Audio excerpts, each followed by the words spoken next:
हम मैं बिहार के पूर्व उप मुख्यमंत्री सुशील कुमार मोदी जी से आग्रह करूंगा कि भूखे और अन्य वस्तु लेकर माननीय प्रधानमंत्री जी का स्वागत करें। शकुनी चौधरी जी से आग्रह करूंगा अन्य वस्तु भूखे लेकर स्वागत करें। राष्ट्रीय लोक समता पार्टी के शिवराज जी से आग्रह करूंगा कि भूखे देकर स्वागत करें। प्रमोद चंद्र बंसी जी सांसद बीना देवी से आग्रह करूंगा कि नरेंद्र भाई मोदी जी का चादर भूखे से स्वागत करें। प्रभेंद्र पटेल जी, प्रमोद चंद्र बंसी जी और स्थानीय प्रत्याशी प्रमोद यादव जी से आग्रह करूंगा विजय सिन्हा जी कि माननीय प्रधानमंत्री जी का अंग वस्त्र भूखे से स्वागत करें।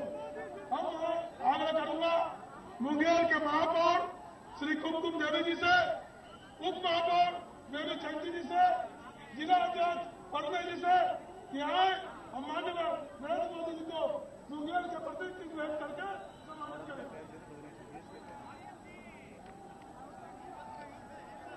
रणधीर जुक्ति जी से आ रहे हैं, नहीं कुमकुम जी नहीं, मुंगेर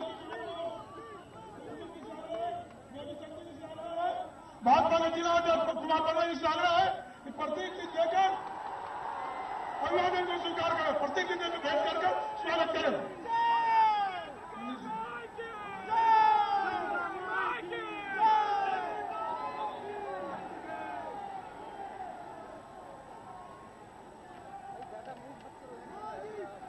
सुभाष चंद्र बोस जी,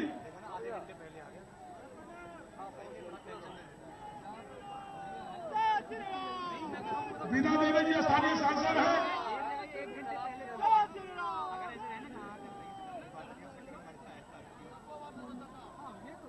सूरज भान जी,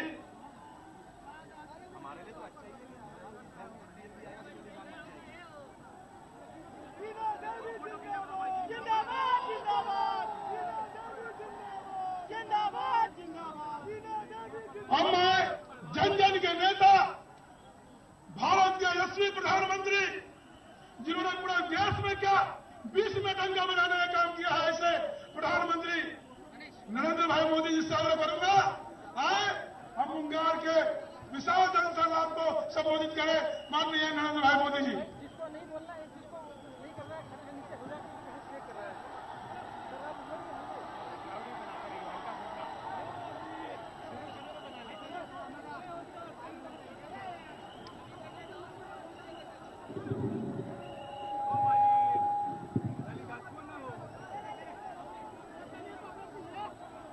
भारत माता की, भारत माता की। मंच पर विराजमान बिहार के हमारे वरिष्ठ साथी श्रीमान सुशील कुमार मोदी जी, बिहार विधान परिषद के सदस्य भाई सत्येंद्र कुशवाहा जी, हम पार्टी के अध्यक्ष तारापुर से उम्मीदवार श्रीमान शकुनी चौधरी जी, सांसद श्री गजेंद्र सिंह, श्री पाटिल, पूर्व सांसद श्रीमान सूरज भान सिंह,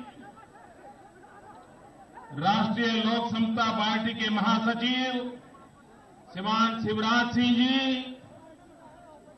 मुंगेर लोकसभा के सांसद श्रीमती वीणा देवी, भाजपा जिला अध्यक्ष श्री कुमार प्रणय, राष्ट्रीय लोक समता पार्टी के जिला अध्यक्ष श्रीमान रणधीर सिंह, मुंगेर नगर निगम की मेयर श्रीमती कुमकुम देवी, मुंगेर नगर निगम की डिप्टी मेयर सुश्री बेबी चंकी। मैं चाहूंगा जिन विधायक उम्मीदवारों का नाम दूं मैं एक के बाद एक, जब मैं नाम दूं तो यहां जरा सबके सामने खड़े हो जाएंगे तो अच्छा रहेगा। सबसे पहले श्रीमान शकुनी चौधरी जी, सूर्यगढ़ के उम्मीदवार श्री प्रेम रंजन जी, भाजपा से लखीसराय के विधानसभा उम्मीदवार विजय कुमार सिन्हा जी, भाजपा मुंगेर के उम्मीदवार श्री प्रणव कुमार यादव जी, लोक जनशक्ति पार्टी जमालपुर रिजर्व हिमांशु कुंवर जी, श्री सुभाष चंद्र बोस जी, कोई रहे तो नहीं गए। बहुत बहुत धन्यवाद साथियों। सभी उम्मीदवारों को ये विराट जन समुदाय के आशीर्वाद मिले हैं और इस बात का सबूत है कि अब बिहार में क्या होने वाला है।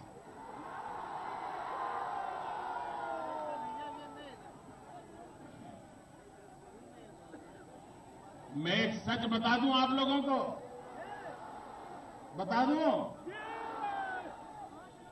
मैं गुजरात में कई वर्षों तक मुख्यमंत्री रहा। गुजरात में लंबे अरसे तक लोगों ने भाजपा को सरकार बनाने का अवसर दिया, लेकिन कभी सुबह 10-11 बजे ऐसी रैली करनी हो तो हम नहीं कर पाते। हम शाम के समय का इंतजार करते थे। मैं हैरान हूं, आप लोग सोते हो कि नहीं सोते हो?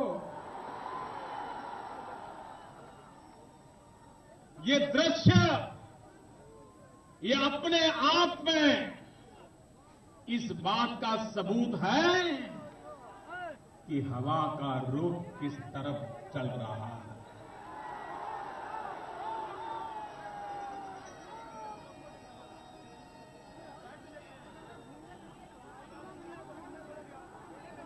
देश के पॉलिटिकल पंडितों को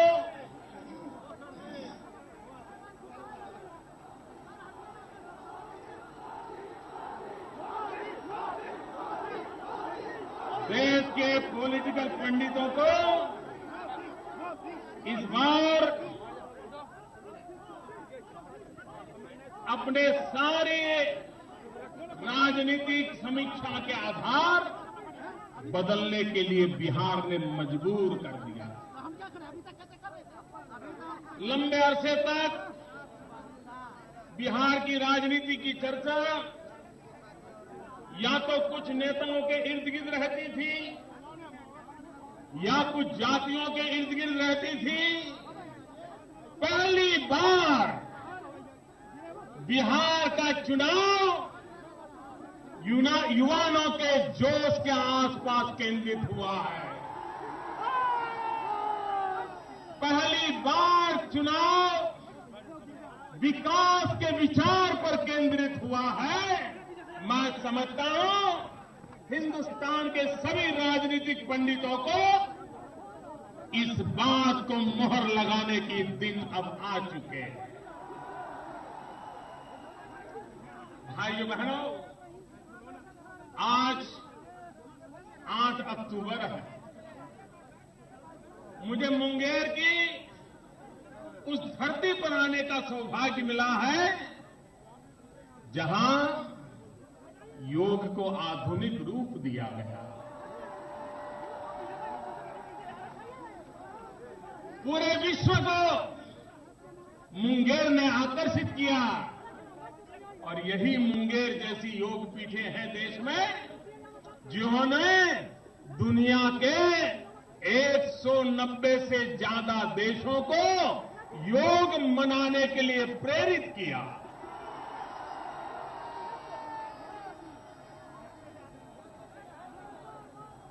मैंने 8 अक्टूबर को याद इसलिए किया, 1979 8 अक्टूबर हमारे प्राण प्रिय नेता आदरणीय जयप्रकाश बाबू को हमने खो दिया था।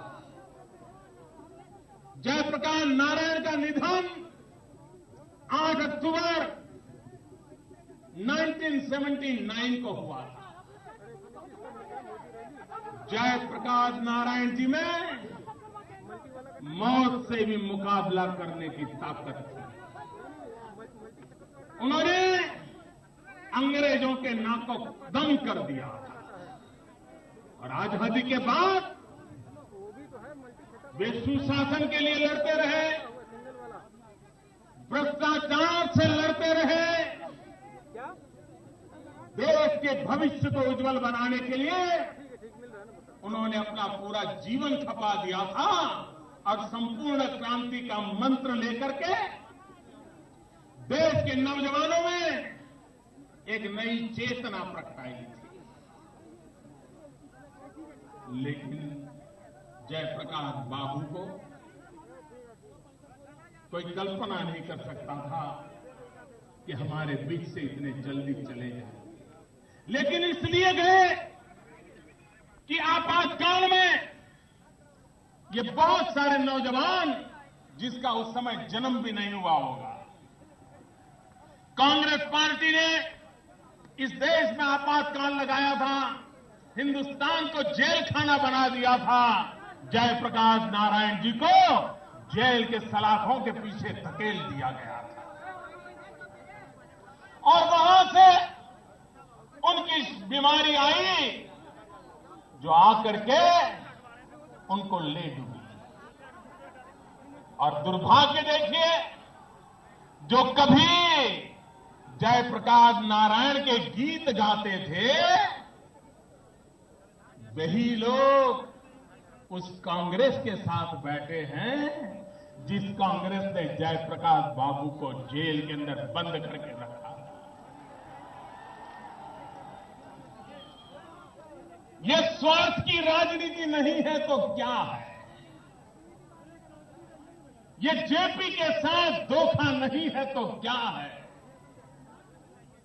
राम मनोहर लोहिया जीवन भर गैर कांग्रेसी विचारों के लिए जूझते रहे। उसी राम मनोहर लोहिया जी का नाम लेने वाले लोग आज कांग्रेस के पिलाए हुए पानी पी पी करके हमें कोसते रहते हैं। और इसलिए मैं कहने आया हूं मेरे भाइयों बहनों कि हमें बिहार के भाग्य को बदलना है।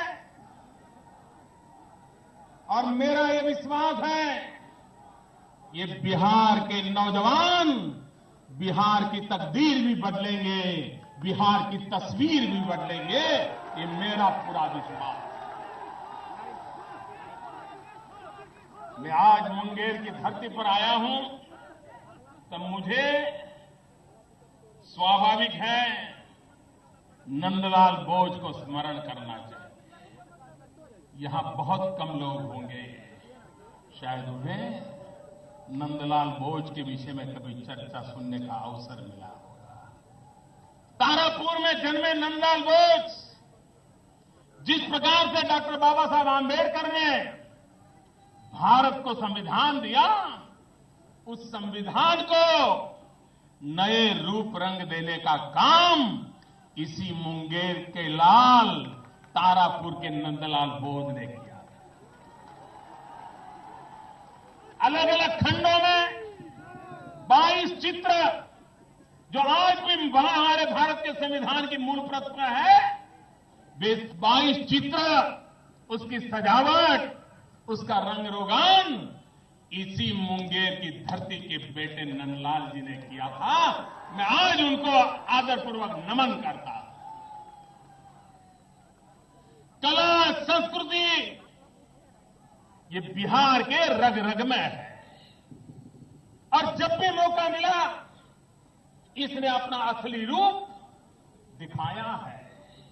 और इसीलिए तो पूरा देश बिहार का गौरव गान करता है, बिहार का आदर करता है, बिहार का सम्मान करता है। भाइयों बहनों, जब मैं जयप्रकाश जी को याद करता हूं तो स्वाभाविक जो पुराना मुंगेर जिला था अब तो उसके हिस्से हो गए। सिमराई में राष्ट्रकवि दिनकर का जन्म हुआ था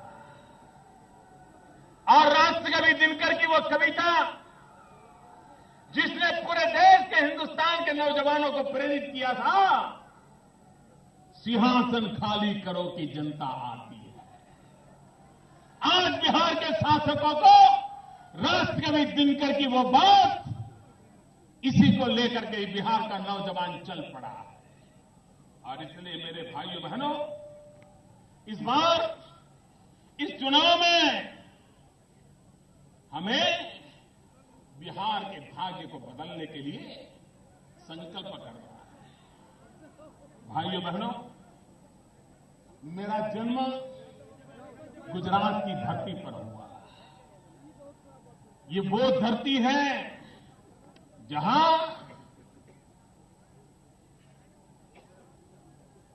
चरखाधारी मोहन महात्मा गांधी का जन्म हुआ था। ये वो धरती है जहां चक्रधारी कृष्ण ने द्वारकाधीश बनाया था।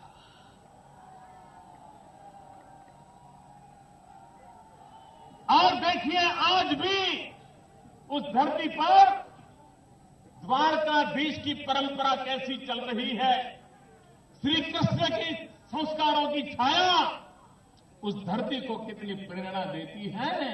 और उसी तो कारण है कि वहां हमारे यहां जो यदुवंशी लोग हैं, जिन्होंने देश को श्वेत क्रांति दी, और आज दूध के क्षेत्र में अमूल जैसी कितनी डेयरियां गुजरात की प्रसिद्ध है। भारत की श्वेत क्रांति का केंद्र बिंदु गुजरात बन गया था। श्री कृष्ण की परंपरा को उन्होंने निभाया, गौपालन करके निभाया था।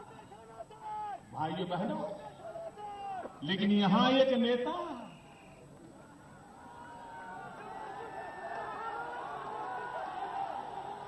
क्या क्या खा गए, क्या क्या खा गए।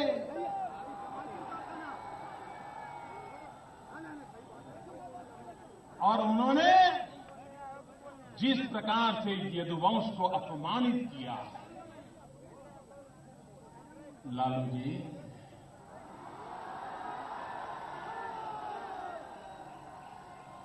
चुनाव आते हैं जाते हैं, लेकिन आप ये मत भूलिए, यही यदुवंश के लोग थे जो आपके साथ खड़े रहे थे, और तब जाकर के आपको सत्ता के सिंहासन तक जाने का अवसर मिला था।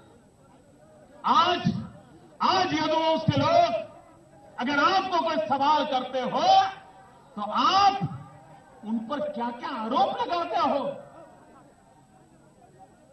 जो गंभीर आरोप उन्होंने लगाए हैं कि यदुवंशी क्या खाते हैं, ये यदुवंश का अपमान है कि नहीं भाइयों? ये बिहार का अपमान है कि नहीं है? और जब यदुवंश का गुस्सा भड़क गया, नौजवान इस अपमान के लिए मैदान में आए, तो वो कह रहे हैं कि मेरे भीतर शैतान प्रवेश कर गया।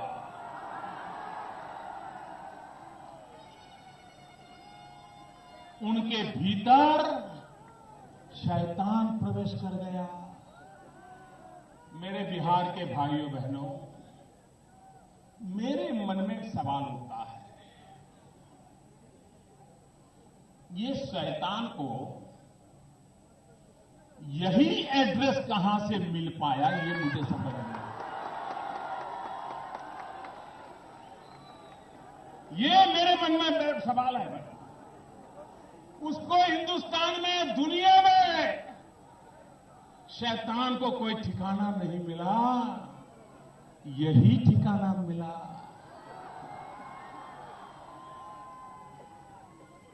मुझे बताइए, आपके घर कभी शैतान आने की हिम्मत कर सकता है? आपके गांव में शैतान आने की हिम्मत कर सकता है? आपके मोहल्ले में शैतान आने की हिम्मत कर सकता है? आपके शरीर में कभी शैतान आ सकता है? लेकिन उनकी उन्होंने, और उन्होंने, जैसे रिश्तेदार आता है और हम पहचान लेते हैं, उन्होंने शैतान को पहचान भी लिया। क्या कमाल है जी। अब मुझे चाहिए भाई, जहां शैतान रहने की हिम्मत करता है, जहां शैतान को रहने के लिए अच्छी खातिरदारी मिलती है, ऐसे लोगों के लिए बिहार में कोई जगह हो सकती है क्या? ऐसे लोगों के लिए बिहार में कोई जगह हो सकती है क्या? और इसलिए मेरे बिहार के भाइयों बहनों, जिसने शैतान का पता ढूंढ लिया, शैतान ने जिसका पता ढूंढ लिया है, उस पते पर कभी हम देखेंगे भी नहीं मेरे भाइयों बहनों, देखेंगे। और इसलिए अब तो बिहार का काम है, बिहार को बचाना, बिहार को आगे बढ़ाना। अब तक तो हम सोचते थे कि हमारी लड़ाई इंसानों से है। पहली बार पता चला कि इंसानों के अंदर शैतान पहुंच जाता है और वो हमारे पीछे पड़ा हुआ है। और इसलिए भाइयों बहनों, बिहार के भविष्य के लिए आप कल्पना कीजिए, बिहार में आजादी के बाद राज किसने किया? बताइए, किसने राज किया? 35 साल तक राज किया कांग्रेस ने, और 25 साल तक राज किया ये बड़े भाई छोटे भाई ने। 60 साल जिन्होंने ये 60 साल बिहार को लूटा है, अब वो आकर के एक स्वार्थ बंधन कर दिया है उन्होंने, और छोटा नहीं, महास्वार्थ बंधन, महास्वार्थ बंधन। भाइयों बहनों, क्या बिहार को और अधिक बर्बाद होने देना है? बिहार की तबाही से बिहार को मुक्त कराना है? तो 60 साल तक जिन्होंने बिहार के भविष्य को रौंद डाला है, क्या ऐसे महास्वार्थ बंधन को अब बिहार में जगह देनी चाहिए? हमेशा हमेशा के लिए मुक्ति होनी चाहिए कि नहीं होनी चाहिए? और एक कांग्रेस पार्टी भी जब सामने से उसकी आने की ताकत खत्म हो गई है, तो पिछले दरवाजे से आते हैं। इनकी ताकत नहीं है। आज कांग्रेस के नेता अपने किसी नेता का गुणगान गाने की ताकत खो चुके हैं भाइयों, ताकत खो चुके हैं। ये कांग्रेस का बुरा हाल कभी देश ने देखा नहीं था, और उसका कारण हिंदुस्तान के किसी भी कोने में, छोटा राजनेता हो, बड़ा राजनेता हो, किसी भी पक्ष में क्यों न हो, किसी भी विचारधारा का क्यों न हो, लेकिन सार्वजनिक जीवन में अहंकार कितना विनाश करता है, उसका उदाहरण कांग्रेस पार्टी है। और भी अगर कोई अपने अंदर अहंकार पाल के बैठे हैं तो लख दें, ये जनता है, सब कुछ जानती है। ये जनता चुप रहती है, लेकिन समय आने पर चुन चुन करके हिसाब चुकता करती है। ये लोकसभा में कांग्रेस के अहंकार का क्या हाल हुआ देश दुनिया ने देखा। इस बार बिहार के चुनाव में अहंकार कैसे पराजित होने वाला है, ये बिहार के नौजवान करके दिखाने वाले हैं। भाइयों बहनों, कभी कभी मैं सोचता हूं, ये चुनाव सीधा सीधा दो बातों पर है। निर्णय आपको करना है, निर्णय आपको करना है। एक तरफ जंगल राज है और दूसरी तरफ विकास राज है।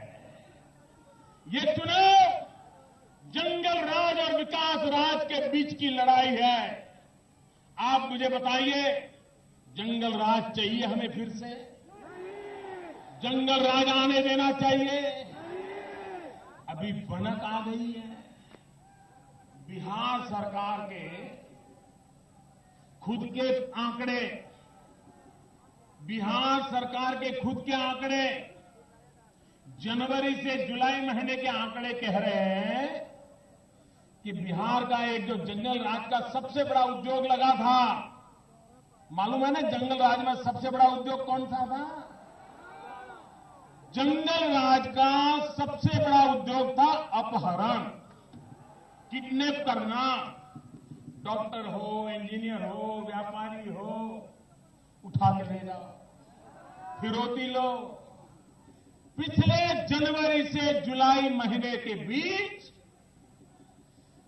बिहार सरकार ने जो आंकड़े घोषित किए हैं उसके हिसाब से 4000 घटनाएं अपहरण की हुई है। 4000 निर्दोष लोगों को किडनैप किया गया, उठा करके ले जाया गया है। आप मुझे बताइए, क्या फिर से ये अपहरण के दिन आने देने हैं? आपको याद है, आने वाले दिनों में त्योहार के मौसम आ रहे हैं, चारों तरफ दुर्गा पूजा की धूम होगी, विजयादशमी का महोत्सव आएगा, रामलीला चलती होगी। आप में से बहुत लोग होंगे जिनका जन्म भी नहीं हुआगा या बहुत बचपन के दिन होंगे। मां कभी शाम को दुर्गा मंडप में जाना है तो रोकती थी, बेटा अब सूरज ढलने वाला है, बाहर नहीं जा सकते, तो मां को यहीं से नमन कर लो, उत्सव में नहीं जा पाए। ये दिन थे कि नहीं थे? रामलीला हुआ करती थी, लेकिन शाम के समय रामलीला में जाने से लोग डरते थे, उनको लगता था पता नहीं क्या। त्योहार के दिनों में कोई अगर नई गाड़ी खरीद ले तो बेचारे को चिंता रहती थी कि यहां के किसी नेता को पता चल गया तो उसके सारे चेले चपाटा करके आके गाड़ी उठा ले जाएंगे। गाड़ी भी जाएगी, पैसे भी जाएंगे, और मांगने जाऊंगा तो शायद जान भी चली जाएगी। भाइयों बहनों, ये दिन थे कि नहीं थे?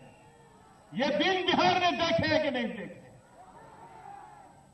और इसलिए हम कहते हैं भाइयों, बिहार में ये चुनाव विकास राज के लिए होना चाहिए, न कि चुनाव जंगल राज के लिए होना चाहिए। और इसलिए मेरे नौजवान, मैं आपके आशीर्वाद लेने के लिए आया हूं।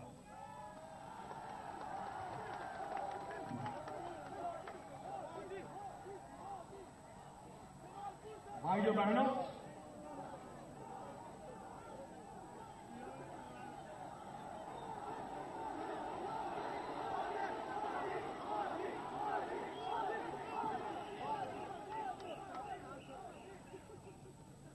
बिहार एक ऐसा प्रदेश है, कुछ इलाकों में इतना पानी है, इतना पानी है, जिस पानी के लिए हिंदुस्तान के बहुत इलाके तरसते हैं। और बिहार एक ऐसा प्रदेश है कि वहां लबालब जवानी भरी पड़ी है, नौजवान है।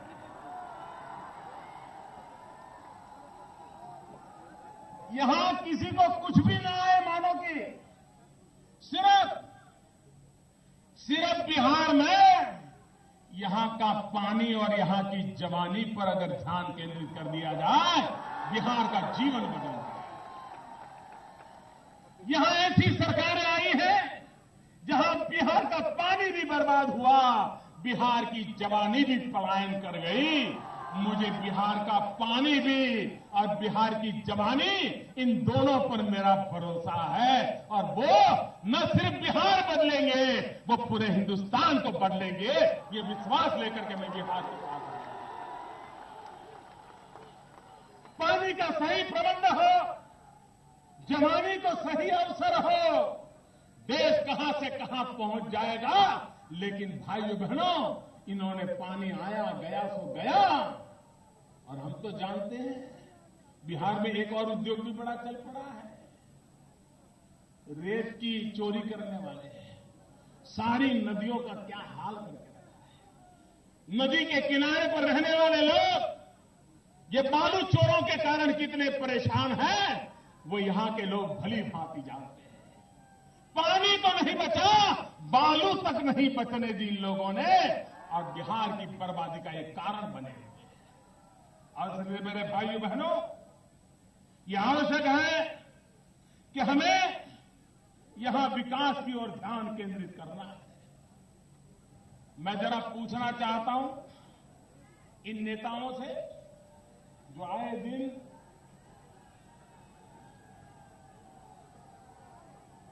मोदी मोदी मोदी मोदी माला जपते रहते हैं।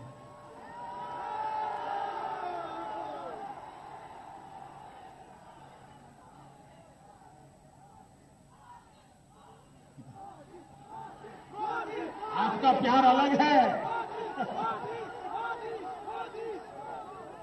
आप मोदी मोदी बोलते हो और उनकी नींद खराब होती है।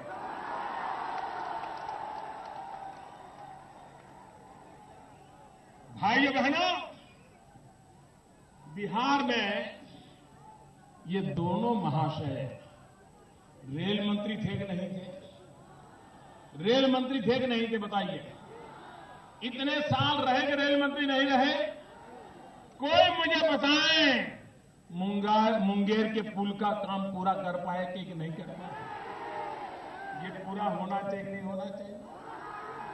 उन्होंने किया।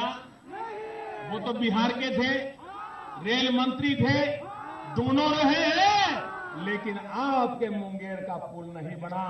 पटना का रेल पुल लटक के पड़ा हुआ है। मेरे भाइयों बहनों, ये इनके इरादे हैं, और इसलिए मैं कहने आया हूं, हमें विकास की गाड़ी को तेज चलाना है। विकास की गाड़ी को तेज चलाना है। मैं आज एक और बात बताना चाहता हूं। 11वीं पंचवर्षीय योजना, 12वीं पंचवर्षीय योजना क्या हुआ? आपको मेरे भाइयों बहनों, यहां के मुख्यमंत्री जी ने 24 घंटे बिजली देने का वादा किया था। 2010 के चुनाव में आपको बिजली देने का वादा किया था। जरा पूरी ताकत से बोलो ताकि उनकी नींद खबर हो जाए। बिजली देने का वादा किया था। अगर बिजली नहीं दूंगा तो 15 में नहीं आऊंगा, ये कहा था। अगर बिजली नहीं दूंगा तो वोट नहीं मांगूंगा, ये कहा था। उन्होंने वचन का पालन किया। आपके साथ धोखा किया कि नहीं किया? अरे बिजली तो छोड़ो, इन्होंने कैसी सरकार चलाई है मैं बता रहा हूं। 11वीं पंचवर्षीय योजना और 12वीं पंचवर्षीय योजना, इस समय बिहार को गांवों में बिजली के लिए 8,215 करोड़ रुपया दिल्ली से मिले। 8,000 करोड़ रुपया। लेकिन ये बिहार में ऐसे लोग सरकार चला रहे हैं कि 8,000 करोड़ में से सिर्फ 1,300 करोड़ का खर्च कर पाए। खर्च करने की भी ताकत नहीं है, खर्च करने की भी ताकत नहीं। न ताकत है, न इरादा है, और जब तक उनका बंटवारा तय नहीं होता, बात आगे चलती नहीं है, और इसलिए काम रुके पड़े हैं। मैंने सपना देखा है मेरे भाइयों बहनों, 2022 जब आजादी के 75 साल होंगे, मैं हिंदुस्तान के हर गांव में 24 घंटे बिजली पहुंचाना चाहता हूं। मैं जहां जाता हूं बिजली की बात को आगे बढ़ा रहा हूं, और एक बार बिजली आती है तो सिर्फ दिया जलता ऐसा नहीं है, पूरी जिंदगी रोशन हो जाती है। दोस्तों, एक पीढ़ी रोशन हो जाती है, रोजगार मिलते हैं, अच्छी शिक्षा मिलती है, कारखाने आने लगते हैं, किसान को अपनी प्रोडक्ट का मूल्य वृद्धि का अवसर मिलता है।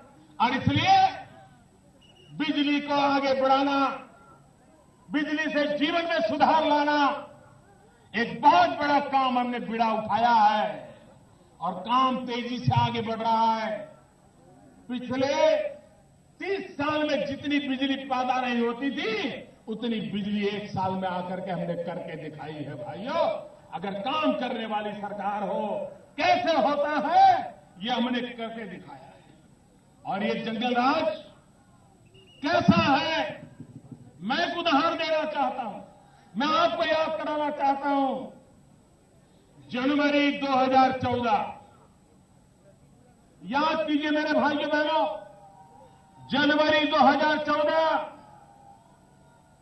सुकराबाद पुलिस स्टेशन, जनवरी 2014 सुकराबाद पुलिस स्टेशन, 70 साल के एक वृद्ध श्री देविका चौधरी जी, पुलिस उनको उठा करके ले गई।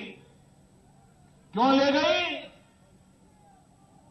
बिजली का बिल जूठा आया और उसको लेकर के, बिजली तो आई नहीं, बिजली का बिल आ गया। और सुकराबाद पुलिस स्टेशन थाने में 70 साल की आयु के देविका चौधरी को ऐसा मारा गया, ऐसा पीटा गया कि 70 साल के देविका चौधरी की मौत हो गई। भाइयों बहनों, पुलिस थाने में बुला करके निर्दोष लोगों को मारने का कारोबार चला, लेकिन इन नेताओं को कोई चिंता नहीं। और इसलिए मैं कहने आया हूं भाइयों बहनों कि ऐसी सरकार जो यहां के समाज जीवन को तबाह कर रही है, इससे बिहार को बचाना है। हमारी सरकार ने 1,65,000 करोड़ रुपया बिहार के विकास के लिए पैकेज घोषित किया। उनको इससे भी बुरा लग गया। अब ये कोशिश करने लग गए कि पैकेज न मिले। मेहरबान, अब बिहार की जनता पैकेज रोकने के लिए आपको अवसर देने वाली नहीं है। आप ऊपर से नीचे पटक के आ जाओ 10 बार, बिहार की जनता 1,65,000 करोड़ का विकास पैकेज को रोकने के लिए अब आपको मौका नहीं देने वाली है, क्योंकि बिहार को विकास चाहिए। बिहार को 1,65,000 करोड़ रुपयों से विकास की योजनाएं चाहिए भाइयों। और हमने गोल गोल बातें नहीं की है।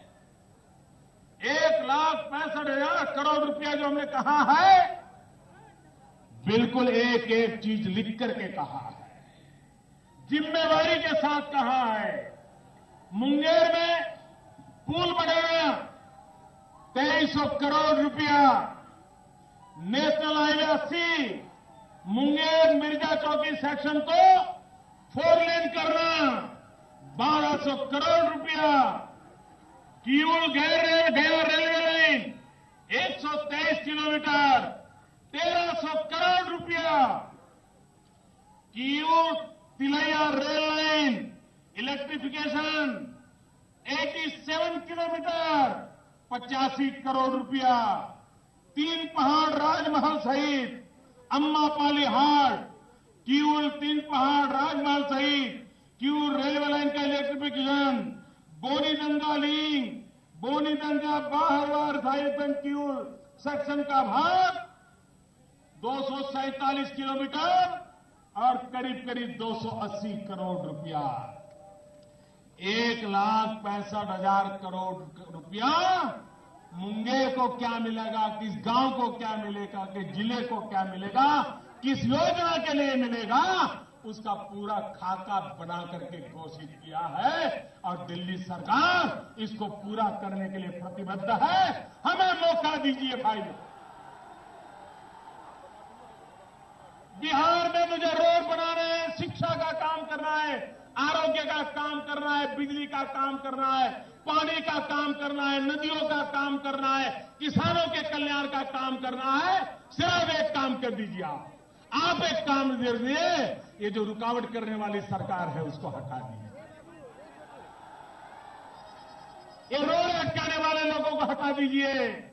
और अब बिहार में कि यहां आकर के शैतान बैठना नहीं चाहिए। अब शैतान को बिहार नहीं, हिंदुस्तान में कहीं पर भी ठिकाना नहीं मिलना चाहिए। इसलिए आपको मैं आग्रह करता हूं कि भारी मात्रा में मतदान करिए। एनडीए के हमारे सभी साथी दलों के साथ भारतीय जनता पार्टी समेत हमारे साथी दलों को विजयी बनाइए। मेरे साथ दोनों मुट्ठी बंद करके पूरी ताकत से बोलिए, भारत माता की।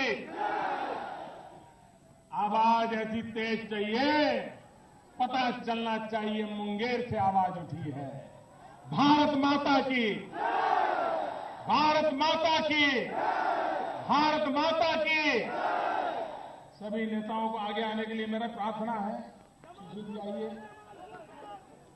भारत माता की, भारत माता की, भारत माता की। बहुत बहुत धन्यवाद मुंगेर वासियों।